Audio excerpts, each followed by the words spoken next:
friends, welcome back to your own channel Learn with Pinky Kaushik. मैं पिंकी कौशिक आप सबका यहाँ पर स्वागत करती हूँ। तो आइए फ्रेंड्स, आज हम 9th क्लास की पोएम करेंगे रेन ऑन द रूफ। इसमें कैसे जो बारिश हो रही है उसको इंजॉय कर रहा है और कैसे वो ड्रीम्स देख रहा है, इमेजिन अपनी मदर्स को याद कर रहा है। तो ये सब हम इस पोएम में देखेंगे। आइए एक बार बिफोर यू रीड देख लेते हैं। When the sky is covered with dark clouds and it starts raining, जब फुल स्काई चारों तरफ से काले काले बादलों से घिर जाता है, कवर्ड हो जाता है, एंड इट स्टार्ट रेनिंग, और जब वर्षा है, बारिश है, वो शुरू हो जाती है। Have you ever listen to the patter of soft rain on the roof? क्या तुमने कभी सुना है छत के ऊपर जो सॉफ्ट रेन होती है? पैटर क्या है? ये रेन की साउंड, पट पट की जो साउंड आती है, क्या कभी तुमने उसको सुना है? What thoughts flashed through your mind as you hear this melody of nature? और जब तुम इस मेलोडी ऑफ नेचर क्या है?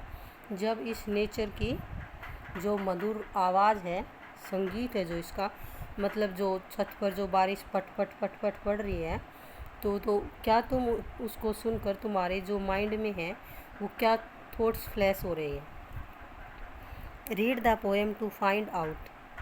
पोएम को पढ़ो और पता लगाओ। What the poet dreamed of while listening to the rain, कि पोइट क्या सपने देखता है, क्या सोचता है जब वो रेन की इस आवाज़ को सुन रहा है, महसूस कर रहा है उसको। तो आइए हम अपनी पोएम स्टार्ट करते हैं। When the humid shadows hover over all the starry spheres, and the melancholy darkness gently weeps in rainy tears, what a bliss to press the pillow of a cottage chamber bed and lie listening to the patter of the soft rain overhead। तो humid क्या होता है? Humid होता है full of water, मतलब जब बादलों में नमी भर जाती है। शैडोज जो वो परछाइयाँ हैं। ह्यूमिड शैडोज क्या है? जो काले काले बादल पानी के जब भर जाते हैं, ओवर जो हवा में घूमते हैं। Over all the स्टेरी sphere. स्टेरी sphere क्या होता है? जब आकाश में बहुत सारे तारे होते हैं। इसका मतलब क्या लिया गया है कि पूरे आकाश में जब काले काले बादल घूम रहे होते हैं। And the मेलनकली darkness. मेलनकली क्या होता है? सैड। तो जो अंधेरे की उदासी है, जेंटली वीप्स इन रेनी टीयर्स, और जो अंधेरे की जो उदासी है वो रोना स्टार्ट कर देती है इन रेनी टीयर्स। कैसे? जैसे कि जो बादलों की जो उदासी है, जो काले काले बादल छाए हुए हैं चारों तरफ, वो एज ए रेन यानी कि वर्षा के रूप में वो बादल रोने लगते हैं। यहाँ को बारिश और टीयर्स को, रेन और टीयर्स को कंपेयर किया गया है कि जो बादलों की उदासी है वो आंसू बनकर गिरने लगती है, मतलब कि वर्षा होने लगती है। What a bliss to press the pillow of a cottage chamber bed. Cottage chamber bed क्या है? जो पोइट का अपना बेडरूम है। तो यहाँ क्या है? What a bliss. तो इसमें क्या दिखाया गया है कि जो पोइट है वो अपने बेडरूम में लेटा हुआ प्रेस द पिलो, यानी कि जब सिर के नीचे तकिया लगाते हैं, पिलो क्या है? तकिया, तो वो प्रेस हो जाता है, तो वो उसको मतलब इतना सुकून दे रहा है, उसको इतना अच्छा लग रहा है,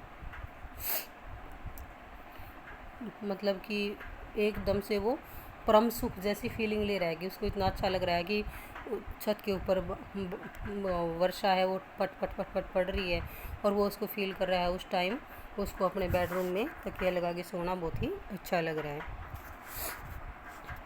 of the soft rain overhead, जब उसके सिर पर बारिश की बूंदें पड़ रही हैं। सिर पर मतलब क्या? छत पर पड़ रही हैं, वो उसको फील कर रहा है कि उसके ऊपर।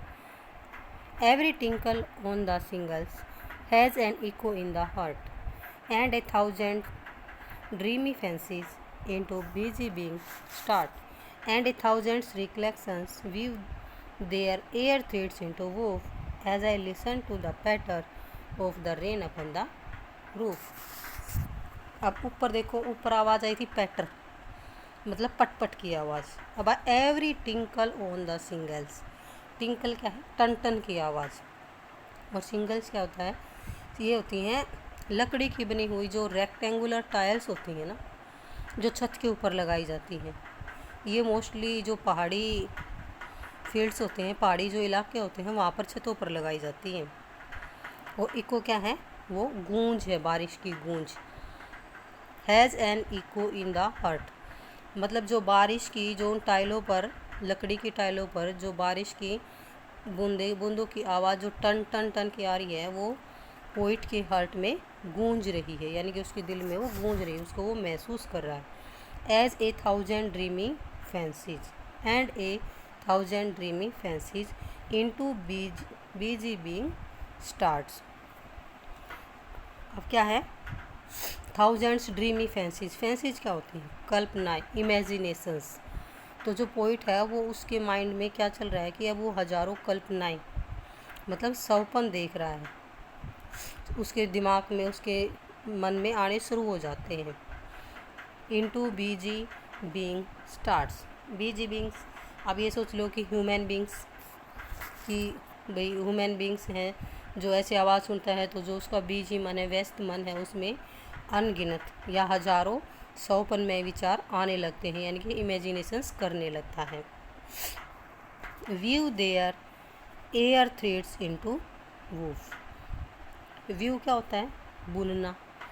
देयर मतलब अपने, एयर हवा, थ्रेड्स धागे, into woof.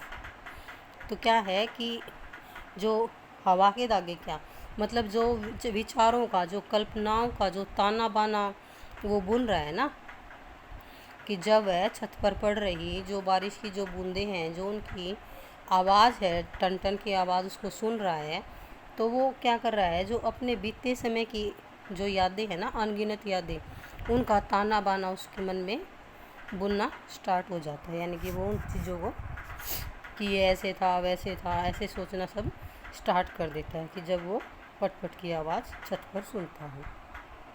Now in memory comes my mother as she used in years agone to regard the darling dreamers as she left them till the dawn. Oh, I feel her fond look on me as I list of this refrain, which is played upon the singles by the patter of the rain. तो अब वो अपनी memories के बारे में बता रहा है. जो पोइट है वो क्या बता रहा है कि now in memory comes my mother, कि अब उसकी यादों में है, उसकी माँ आ जाती है, मतलब कि वो अब अपनी माँ को याद कर रहा है. As she used in years ago. अब वो बीते वर्षों की बात कर रहा है, तो इसका मतलब कि भाई अब उसकी माँ उसके नहीं है, वो संसार छोड़ के जा चुकी है. तो याद करता है कि कैसे, कि उसकी माँ कैसी हुआ करती थी, कैसे वो अपने बच्चों को प्यार से देखा करती थी, और वह कैसे सुबह के समय उनको बिस्तर पर सौपन देखने के लिए लेटे हुए छोड़ देती थी. और जो पोइट है वो क्या कहता है कि अपने बिस्तर पर लेटे हुए वो अपनी माँ की जो प्यार भरी नज़र अपने ऊपर पड़ती हुई महसूस कर रहा है. कब महसूस कर रहा है? कि जब वह जो लकड़ी की जो टाइल्स हैं, उन पर जो वर्षा की जो बूंदें हैं, वो पट पट की आवाज़ सुनता है, तो उसे अपनी माँ का विचार आ जाता है कि वह उसे प्यार से देख रही है. ठीक है. इस तो लास्ट स्टैंजा में जो पोइट है वो अपनी माँ की याद करता है, जैसे जैसे वो पट पट बूंदों की आवाज़ आती है, तो कि कैसे उसकी माँ उनको प्यार से देखा करती थी, सुबह उनको जल्दी उठाती नहीं थी, सब मतलब भाई सपन देखने के लिए, कि भाई वो सपने देख रही है, सुबह सुबह उनको ऐसे सोता हुआ छोड़ देती थी. तो ऐसे वो उस आवाज़ को सुन रहा है और अपनी माँ की यादों को महसूस कर रहा है. वो महसूस कर रहा है कि अभी भी उसकी माँ उसको प्यार से देख रही है. तो फ्रेंड्स, जो इसके राइटर हैं ये है कोएटे किनी. ठीक है. ये थी poem rain on the roof. I hope कि आप सबको समझ आई होगी. वीडियो को पूरा देखें, वीडियो को लाइक एंड चैनल को सब्सक्राइब ज़रूर करें. Thanks for watching.